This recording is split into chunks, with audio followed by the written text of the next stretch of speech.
Good morning, students. I hope you all are well and doing mathematics comfortably. In mathematics, we play with numbers and equations.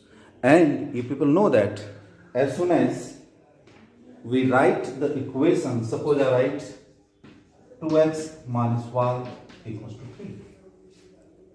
Then there are two things. If the student is having arts or commerce, whatever, but not related to optional mathematics, then he or she will read this 2 times x minus y equals to 3. But a student of mathematics, when he or she looks at this equation, he knows that this is the equation of line in 2D. This is the line in 2D. Two-dimensional geometry. Similarly, if I write x square plus y square equals to 4, then it is a circle, 2D. There are several curves, standard curves. We have studied in calculus also. If the relationship is given in x and y, then the graphical representation is occurred. इसका graphical representation जो है, इसका जब graph बनाओगे वो circle बनेगा, लेकिन ध्यान रखना 2D में है. But if I write x square plus y square plus z square equals to 4, then this is a sphere, गोला. आप सभी जानते हैं. हाउ टू डिफाइन सर्कल, वृत्त को कैसे परिभाषित करते हैं? The most important word in geometry is locus.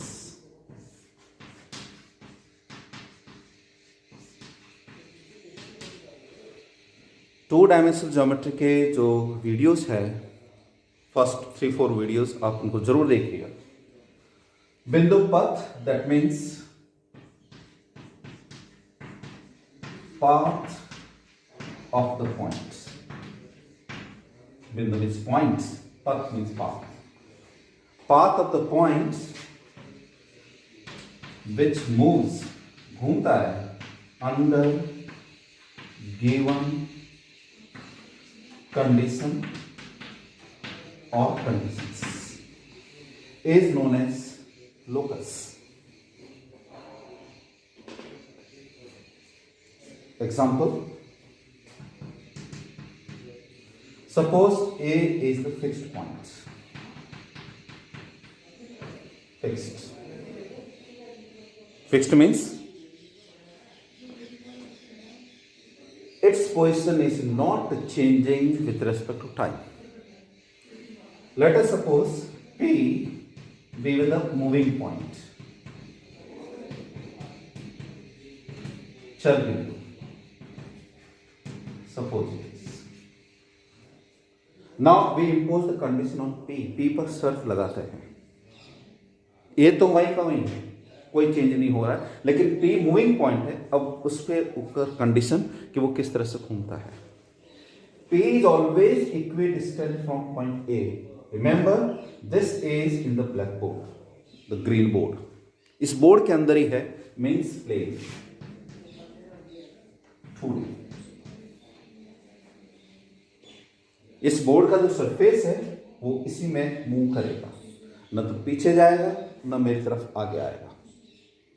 दाएं बाएं हो सकता है, left right. So what is the condition? It is always equidistant from this point. हमेशा ए से वो समान दूरी पर रहेगा. Suppose 2 units. इसने अपना पोजीशन चेंज किया, यहां आ गया. अब डिस्टेंस जो है वापस 2 होना चाहिए. फिर यहां है बाय द वे, फिर 2 होना चाहिए. यहां है तो इसका डिस्टेंस 2 होना चाहिए. जितने भी ये सारे पॉइंट्स इसके पाथ के, जब आप इनको ज्वाइन करते हो, then this type of figure is occur. ये डायग्राम होता है, and this is known as circle.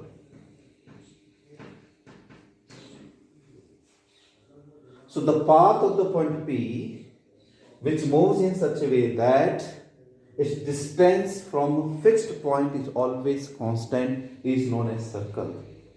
उस बिंदु का बिंदु पथ जो किसी समतल में, ध्यान रखना मैंने वर्ड बोला है समतल, जो किसी समतल में इस प्रकार घूमता है कि किसी दिए गए स्थिर बिंदु से उसकी दूरी सदैव समान रहे, वृत्त कहलाता है। यही डेफिनेशन इसकी है। लेकिन इस पॉइंट को हम मूव कराते हैं आकाश में, 3 डायमेंशनल स्पेस के अंदर। पॉइंट ऊपर नीचे कहीं पर भी मूव कर सकता है। फुटबॉल इसका बेस्ट एग्जांपल है। फुटबॉल का आप सेंटर देख लो, फुटबॉल की जो स्किन है, उसका जो सरफेस है, उसके ऊपर जितने भी पॉइंट्स हैं, अनंत बिंदु जो है वो उसके सेंटर से हमेशा इक्वल डिस्टेंस पे रहेंगे। इसलिए ये वर्ड जो है वो बहुत ज़्यादा इंपॉर्टेंट है, दैट इज लोकस। जैसे हम लोकस कहते हैं, 2 बातें सामने आती है कि जो सरफेस या जो कर्व बन रहा है उसका नाम क्या है, और दूसरी बात उसकी इक्वेशन क्या है। तो साइमल्टेनियसली आपको दोनों बातें याद रखनी है, क्योंकि आप मैथ्स के स्टूडेंट्स हो। As soon as we write the equation you must know what does it represent geometrically, and if the name of the surface और curve be given, then what is the equation of that.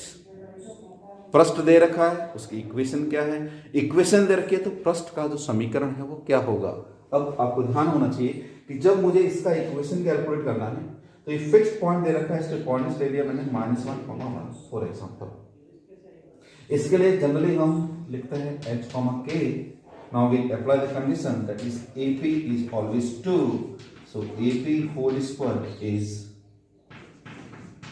then distance between these 2 points, it is h plus 1 whole square plus k minus 1 whole square equals to 2 square. So locus is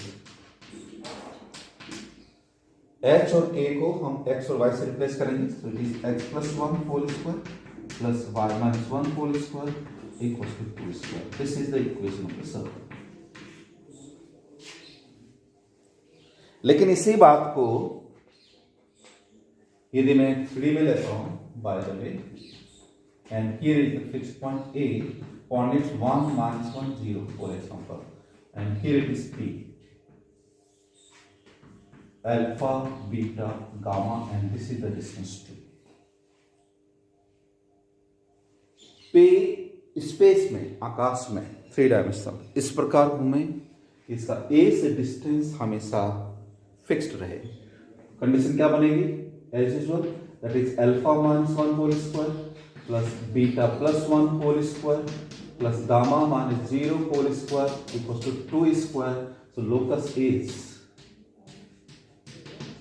x minus 1 whole square plus y plus 1 whole square plus z square equals to 2 square. And this is the equation of sphere. ये गोले का समीकरण है जो आपने पढ़ रखा है। So this is the basic part.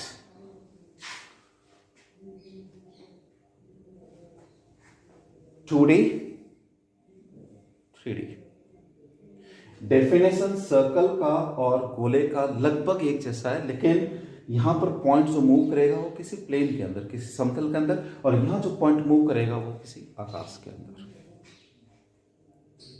लेकिन पॉइंट की जगह यदि लाइन, रेखा, वो वेरिएबल हो, कैलकुलस में मैंने बताया आपको, जब लाइन मूव करती है तो उससे सरफेस बनता है, उससे पृष्ठ बनता है। वो पृष्ठ किस तरह बनता है वो आप इस वीडियो में देखिएगा और उसका आंसर बताइएगा कि उसका आंसर क्या होता है। सो वीडियो देखिए आप। हेलो स्टूडेंट्स, 3D की दुनिया में आपका पुनः स्वागत। आज हम एक नए तरह का एनिमेशन देखेंगे। ग्रिड जो आपको दिखाई दे रही है, ये ग्रिड जो है वो XY प्लेन है, और इसका यदि हम बेटर व्यू देखें बाय द वे तो आप देख सकते हो ये रेड लाइन जो है वो x axis, green line y axis, और ब्लू लाइन जो वर्टिकल लाइन है वो z एक्सिस है। एनिमेशन को बेटर बनाने के लिए मैं इसको यहाँ से हटा देता हूँ आपको केवल एक्स वाई प्लेन दिखेगा जिसमें जेड कोऑर्डिनेट 0 है। Now let us consider point in the space. एक पॉइंट लेते हैं जो कि मैंने यहाँ पर इसको सी से लेबल किया है। यहाँ पर ये पॉइंट एक्स वाई प्लेन के ऊपर है, ये पॉइंट फिक्स्ड है, ये मूव नहीं करेगा, ये वेरिएबल पॉइंट नहीं है, ये फिक्स्ड पॉइंट है स्पेस के अंदर। और एक लाइन जो इस पॉइंट से पास हो रही है और इस प्लेन को इंटरसेक्ट करती है। अब एक कर्व लेते हैं और वो जो कर्व है वो एक्स वाई प्लेन में लिया है मैंने, आप देख सकते हो। और लाइन इस तरह से है कि ये इस कर्व को प्रतिच्छेद करती है, इंटरसेक्ट करती है। तो क्वेश्चन ये है कि if a surface generated by a line which passes through a fixed point and intersects a given curve, I mean to say, यदि जो पृष्ठ है वो पृष्ठ इस लाइन से पैदा होगा, इससे जनरेट होगा, लेकिन इस लाइन पे कंडीशन क्या है, ये लाइन जो है इस कर्व को इंटरसेक्ट करेगी। ध्यान रखना है, एक बिंदु से अनंत रेखाएं पास होती है, लेकिन वो जो रेखा है वो इस कर्व को इंटरसेक्ट करती हुई निकले, ये हमारी शर्त है। अब देखते हैं इसको कि किस तरह से सरफेस बनता है, इसका एनिमेशन किस तरह से होता है। आप इसको देखिए ध्यान से, देखिएगा ये लाइन मूव कर रही है, ये देखिए लाइन मूव कर रही है और ये जितनी भी लाइंस है वो सारे के सारे इस सी पॉइंट से निकल रही है और इस कर्व को इंटरसेक्ट करती हुई निकल रही है। और ये बहुत ही ब्यूटीफुल सरफेस बना है, बहुत ही शानदार पृष्ठ बना है। अब तक इसका आंसर आपको मालूम हो गया होगा कि ये जो पृष्ठ बनेगा, ये सरफेस बनेगा, वो किसका सरफेस है। ये शंकु बना है, ये कोन बना है और आप देख सकते हो, yes, now it is completed. ये जितनी भी लाइंस आपको दिखाई दे रही है वो सारी की सारी लाइंस जो है वो इस कर्व को इंटरसेक्ट करती हुई निकल रही है और ये सारी लाइंस इस पॉइंट सी से पास हो रही है। अब इसको थोड़ा सा मैं वापस घुमाता हूं इसको, आप देखिएगा, ये देखिए इस तरह से। अब ये देखिए ये सारी लाइंस जो है, अब उसका फ्रंट व्यू देखिएगा, ये सारी लाइंस इस कर्व को इंटरसेक्ट कर रही है और इस पॉइंट सी से पास हो रही है। इसलिए ये जो पृष्ठ बना है, ये जो सरफेस बना है, ये सरफेस इस लाइन के घूमने से बना है और इस लाइन के घूमने से जो सरफेस बना है, जो पृष्ठ बना है, उसको हमने शंकु बोला है, उसको हमने कोन बोला है। अब यहां पर जो सरफेस बना था वो किसके हेल्प से बना था? एक तो इस पॉइंट से जो कि इस शंकु का वर्टेक्स कहलाता है, इसको शीर्ष बोलते हैं। और ये जो लाइन है जिससे ये सरफेस, जिससे ये पृष्ठ पैदा हुआ, जिससे जनरेट हुआ, इसलिए इस लाइन का नाम हमने जनरेटर रखा है। ध्यान रखना, इस लाइन को हमने क्या बोला? जनरेटर, जनित, जिससे पैदा हुआ ये पृष्ठ। और कंडीशन क्या थी कि ये लाइन जो है वो इस कर्व को इंटरसेक्ट करती है, वो इसको प्रतिच्छेद करती है। परिक्रमण करते समय ये लाइन इसको इंटरसेक्ट करेगी, इसको प्रतिच्छेद करेगी। और ये लाइन जो है जिसका नाम हमने जनरेटर दिया, तो ये कर्व जो है ये इसको गाइड करता है, इसलिए हमने इसका नाम रखा है गाइडिंग कर्व। देखिएगा इसका एनिमेशन एक बार वापस आपके सामने इसको रख रहा हूं मैं। ये देखिए ये पूरा सरफेस जो है वो लाइन के रोटेट होने से, इसके घूमने से बना है। इसलिए जो पाथ बना है, ये जो सरफेस बना है, ये लाइन के द्वारा बना है या अनंत रेखाएं हैं, इनफाइनाइट नंबर ऑफ लाइंस। ये गैप आपको दिखाई दे रहा है लेकिन ये कंटिन्यूस है। और ये देख सकते हो ये लाइन जो है वो इस कर्व को प्रतिच्छेद करती हुई निकल रही है। और ये जो सरफेस बना है, ये सरफेस कंप्लीट होने के बाद आपको जो शेप दिखाई देता है, आप उसे शंकु बोलते हैं, आप इसे कोन बोलते हैं। और मैंने आपको बताया था कि ये जो कर्व है इसको गाइडिंग कर्व कहते हैं, और जो हमने लाइन ली थी इसका नाम हमने जनरेटर रखा था। तो किस तरह से शंकु की डेफिनेशन बनती है? So a surface which is generated by a line passing through the fixed point and intersecting the given curve is known as a cone. अब जो ये कोन दिया है या जो बना है, इसकी इक्वेशन क्या बनती है उसको हम देखेंगे। तो आपने वीडियो को देखा और जो पृष्ठ बना उसका नाम भी आपको मालूम हो गया कि वो जो पृष्ठ है वो शंकु है, वो कोन है।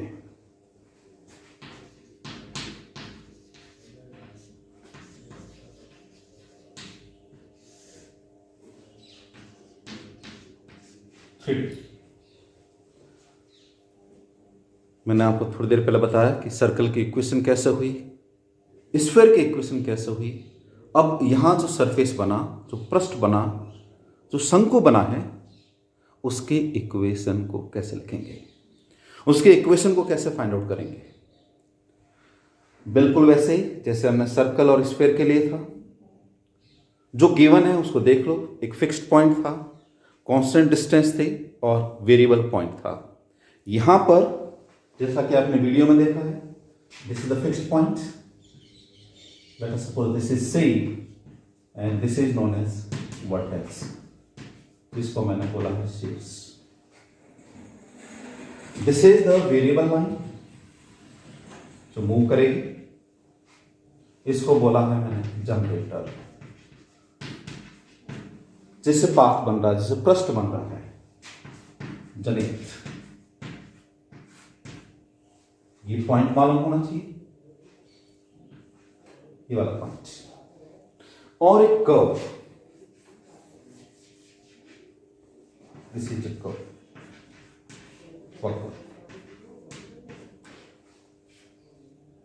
कंडीशन क्या है? ये जो लाइन है वो दिए गए एक स्थिर बिंदु से गुजरती है और दिए गए वक्र को प्रतिच्छेद करती है, उसको इंटरसेक्ट करती है। ये इसके ऊपर शर्त है। तो जो सरफेस, जो पृष्ठ बना है, उसको हमने क्या बोला है? कोन, शंकु। अब उसकी इक्वेशन कैलकुलेट करना। ये कर्व जो है, जिसका नाम दिया है मैंने गाइडिंग कर्व, निर्देशक वक्र। एग्जाम्पल के लिए इस वर्टेक्स के कोऑर्डिनेट्स ले लेता हूं 0, 0, 3 और कर्व की इक्वेशन लिखता हूं x² + y² = 4, z = 0। रिमेंबर, ये इंपॉर्टेंट है क्योंकि हम 3D पढ़ रहे हैं, इसलिए वो सर्कल कहाँ है वो हमें मालूम होना चाहिए। This circle is in xy plane.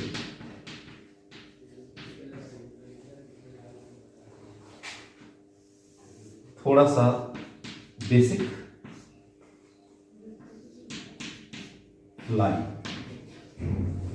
Line की इक्वेशन 3D में सिमेट्रिकल फॉर्म में होती है। यदि लाइन किसी एक पॉइंट से पास हो और उसके डायरेक्शन कोसाइंस या डायरेक्शन रेशियोज, दिक् अनुपात यदि खोजिया मालूम हो, तो आप उसकी इक्वेशन लिखते हैं x - x1/L।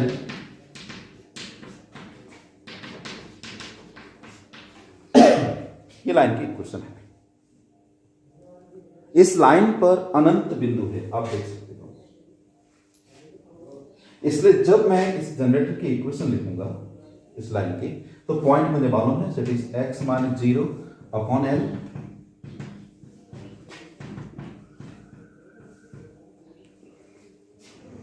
और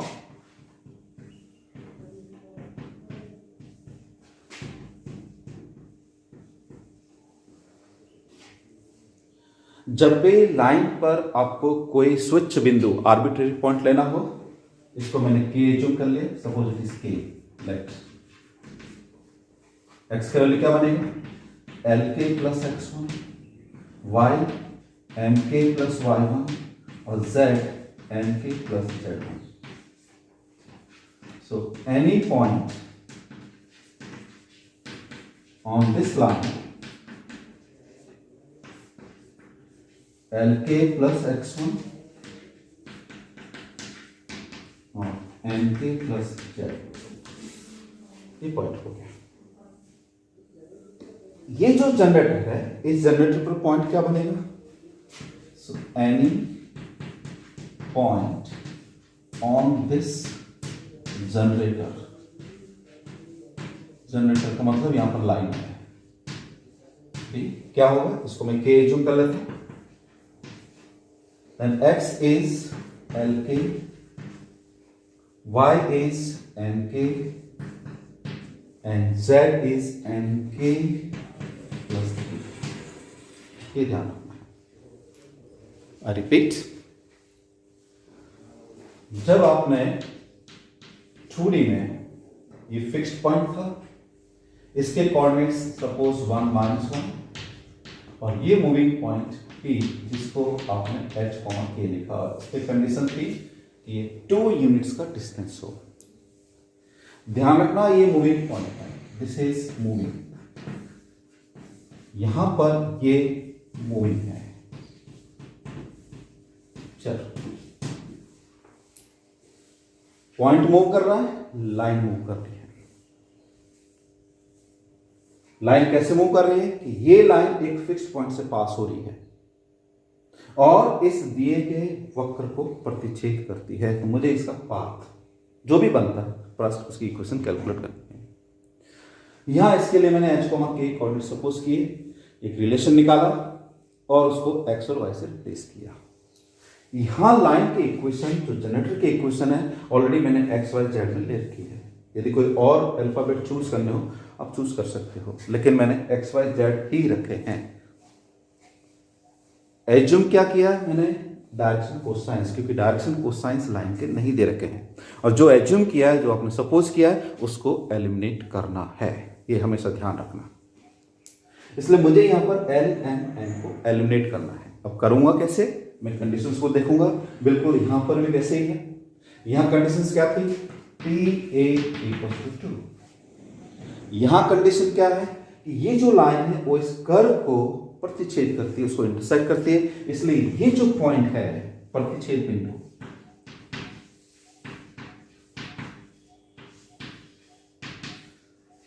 ये लाइन मूव करेगी तो इसके जितने भी पॉइंट्स होंगे कर्व के ऊपर उसको इंटरसेक्ट करते हुए निकलेगी, ये जैसा आपने वीडियो में देखा है।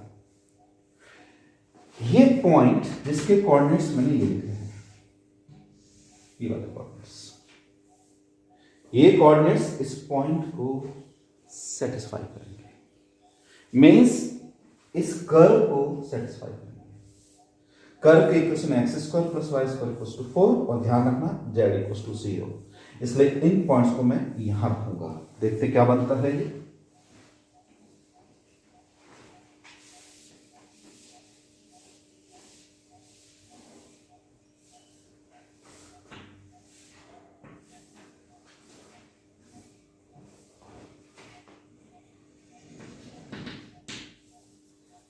The point LK NK plus 3 will lie for some value of K on the given curve. The point will lie for some value of k on the given curve. k के किसी मान के लिए ये point जो है वो इस कर्व के ऊपर लाई करेगा। इसका मतलब ये हुआ कि ये कर्व की इक्वेशन को सेटिस्फाई करेगा। सो x² means therefore LK² plus NK² = 4 and z = 0. Z means here it is nk plus 3 = 0.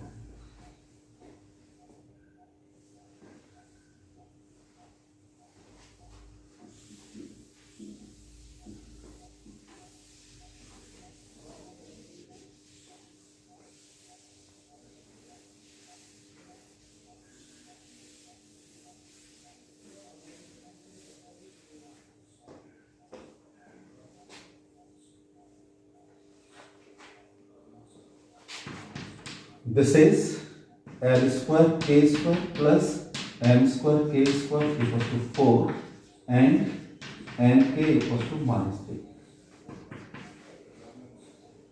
implies k square times l square plus m square equals to 4 and k equals -3 by n. Now we place the value of k here. Here it is k. So this is substituted here. क्या बनेगा ये? -3 by n whole square equals not equals l square plus m square equals to 4. This implies l square plus m square upon n square equals 4 by 9 and this is rewritten as l by n whole square plus m by n whole square equals to 4 by 9. एक relation आया किसमें? l, m और n के अंदर. अब क्या करोगे? मुझे इनको एलिमिनेट करना है और आप ध्यान से देखो कि जो जनरेटर की इक्वेशन थी, जनरेटर वो था x upon L, y upon m and z -3 upon n. ये जनरेटर था. अब इसको एलिमिनेट करना है. ध्यान से देखना, ये जो एल है, दिस एल, इस एल को मैं यहां भेज रहा हूं और इसको मैं यहां ला रहा हूं. तो क्या बनेगा ये? x upon z -3 equals to l by m. And इसी तरह से दूसरे पार्ट के लिए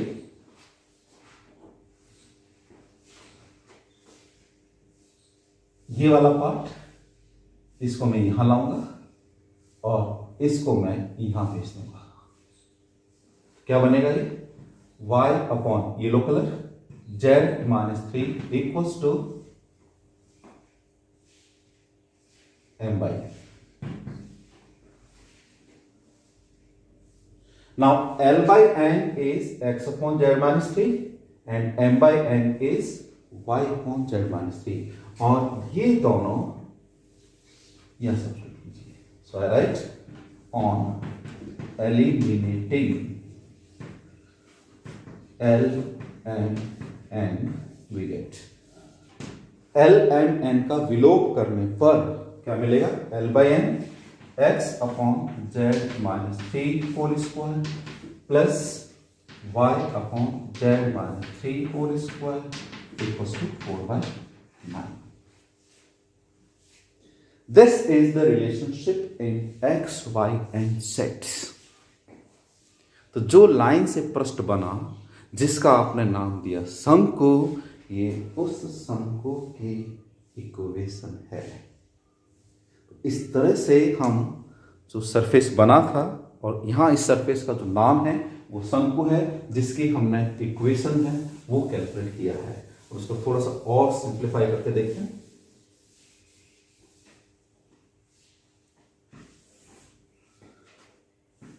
This is x square plus y square equals to 4 by 9 times z -3 whole square. This is 9 times x square plus y square equals to 4 times z -3 whole square. 9 times x square plus y square equals to 4 times z square minus 6z plus 9. So this is 9x square plus 9y square minus 4z square plus 24z and minus 36 equals to 0. This is the equation of the surface. पृष्ठ, और यहां पृष्ठ कौन बना है? को. तो question कैसे होगा? उस शंकु का समीकरण ज्ञात कीजिए जिसका शीर्ष 0,0,3 है तथा guiding curve x² + y² = 4, z = 0. तो शंकु की परिभाषा क्या हुई? अ सरफेस पृष्ठ generated by the line passing through the fixed point and intersects the given curve is known as the cone. So let us write this definition, okay?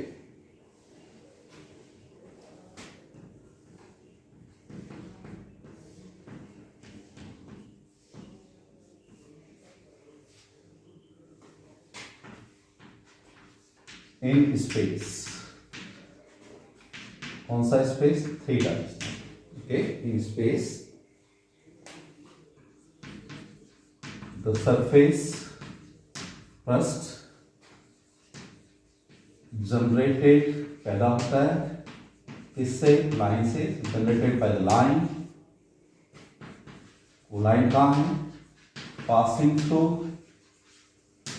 The fixed points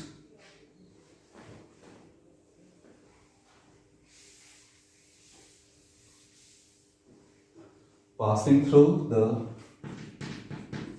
fixed point and intersects the given curve. दिए गए वक्र को प्रतिच्छेद करती है. is known as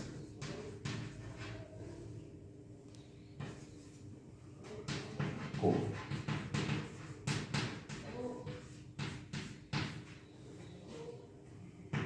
Okay, so I repeat this. This is the fixed point. इस fixed point क्या बोलेंगे? Vertex. जो लाइन है इसका नाम जनरेटर, जनित या जनित्र जो भी है, और ये जो कर्व है that is guiding curve.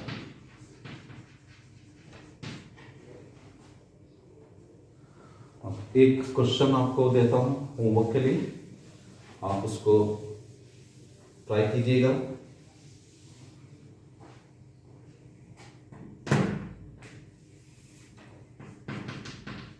Find the equation of the cone whose vertex is 1, 2, 3 and the guiding curve is x square plus y square equals to 4. That is 0. So this is the way to understand the cone. कोन की परिभाषा क्या है, कैसे बना, equation किस तरह से calculate की. एक क्वेश्चन मैंने किया है एग्जाम्पल के तौर पे, जिसमें मैंने वर्टेक्स लिखा था 003. यहाँ 003 की जगह मैंने आपको 1, 2, 3 दिया है. गाइडिंग कर्व मैंने वही रखा है. आप उसको ट्राई करें. कमेंट बॉक्स में अपने कमेंट्स जरूर लिखें, और यदि कोई डिफ़िकल्टी हो तो बोले. कल हम इससे और आगे चलेंगे. So I hope you have understood. Thank you very much.